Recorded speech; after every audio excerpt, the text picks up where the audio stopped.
Të gjitha orenditi kanë hedhë në obor dhe druajnë se asnjë prej tyre s'do të mund të përdorin më. Në këtë gjendje është familja Mahmuti nga lagja Hasanbek, e cila humbi gjithçka që ndërtoi me vite të tëra. Kryefamiljari Irfan Mahmuti, një tregtar shumë vjeçar, thotë të jetë në hall të madh sepse dëmin nga vërshimet i ka zhdukur gjithë pasurinë. Tani është në drojë se si do të mund ta kthejë prap jetën që kishte. Ne kemi pas një farë biznesi edhe na pak ashtu.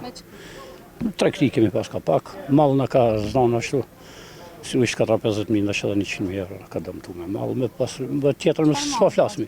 Kemi pas grosh, oriz, biber të kuq, e shumë çana tjera, ato kanë shku krejt.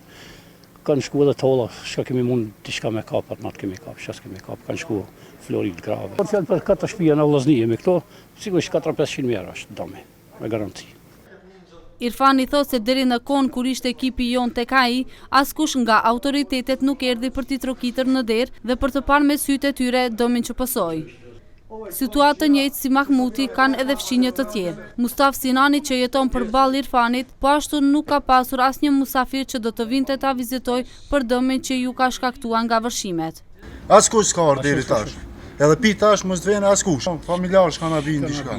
Shka janë për Kumanov, shkop në afrojnë që shtu me hongër me pi. Pas kafsh, babës janë kanë, të këtënjës janë vdekta, krejti kemi hekën gjë.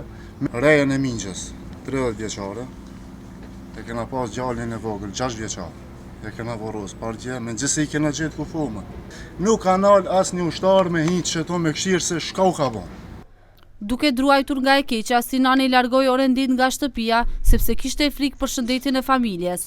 Edhe ai, sikur fshinj tjerë, po mbajnë shpresa se autoritetet do t'i përmbahen zotimit të dhënë se do të kompensojnë dëmet që pësuan banorët e zonave që u vërshuan nga furtuna e së shtunës që goditi Shkupin dhe rrethinën.